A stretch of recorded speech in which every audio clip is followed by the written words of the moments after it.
বিশ্বাস করেন, ওয়াল্লাহি আল্লাহর কসম করে বলছি, বিশ্বাস করেন, আপনার ইন্তেকালের পরে 40 দিন সময় লাগবে না এদের আপনাকে ভুলে যেতে।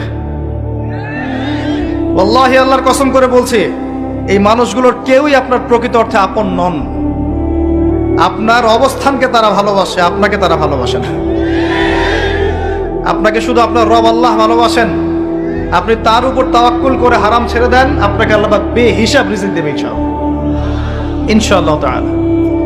মানুষ মানুষের অবস্থানকে মূল্যায়ন করে, আপনার পরে তার আপনাকে মনে রাখবে না। আপনি আমি যদি আজকে পৃথিবীতে নাও থাকতাম, আজকে যদি আমরা পৃথিবীতে নাও থাকতাম, পৃথিবীর ঘূর্ণন কমে যেত না। পৃথিবী ঘুরতই, রাত হতো, দিন আসতোই, আমাদের স্ত্রী সন্তানরা বেঁচে থাকতো, মা বোনরা বেঁচে থাকতো, সবাই যার যার জায়গায় ঠিকই থাকতো, আমরাই থাকতাম। এটাই বাস্তবতা, এটাই দুনিয়ার নির্মম বাস্তবতা। তাহলে এই দুনিয়ার সংক্ষিপ্ত জীবনে কাদের কথা চিন্তা করে আপনি আল্লাহর অবাধ্যতা করছেন? কাদের কথা চিন্তা করেন? স্ত্রী সন্তান পরিবার পরিজন ছেড়ে দেন, আল্লাহর ওয়াস্তে হারাম ছেড়ে দেন, হালালে চলে আসেন। আমরা ইসলাম নিয়ে অনেক বড় বড় কথা বলি, কিন্তু সবচেয়ে বড় কথাটা হচ্ছে এই আয়াতটা, যেটা আমি তেলাওয়াত করতে যাচ্ছি। ইয়া আইয়ুহাল্লাযীনা আমানু, হে মুমিনগণ।